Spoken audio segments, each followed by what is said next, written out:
Кај нас дојде во комисија магистер по јавно здравство, советник на премиерот во владата, тогашен, претходен и сега. Дали тој магистер може да определи дали еден елаборат е соодветно направен? Дали за тоа треба да одлучуваат професори или не професори?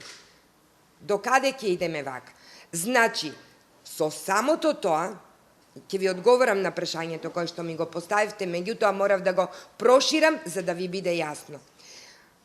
Ако некој треба да одговара за она што се случува, за она што во МИТ универзитет и другите треба да одговара премиерот, на кој што му имам пишано писмо што се случува во одборот и што тој има направено со создавањето на ваква комисија и претходната комисија и какви кршење на уставот и законот. Ако премиерот го одговара за кршење на законот и на уставот, тогаш ќе одговарам и јас.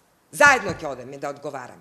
Заедно сме учесници со ова. Затоа што цело време, од 2014 година, што дел писмени пораки преку мобилен телефон, што дел пораки преку кабинетот негов, се испратени и со молби да се ова разреши. Значи, МИТ универзитет сметаше цело време, беше излажан од одборот за акредитација и евалуација, дека уште ова ќе го добиете и ќе отпочнете годината, оваа година, академска година. Премиерот Никола Груевски. Затоа што јас на премиерот Никола Груевски, верувајте дека многу му верував. Верував дека тој се залага за квалитетот во образованието. Верував дека тој се залага да се направи нешто поинаку. Затоа и такви пораки му праќа. Дури ги посочува во моите пораки дека Оливер Андонов врши ужасна пресија заедно со Спиро Ристевски врз МИТ универзитет да не се дадат акредитациите. Тоа беше спрега, огромна спрега. Една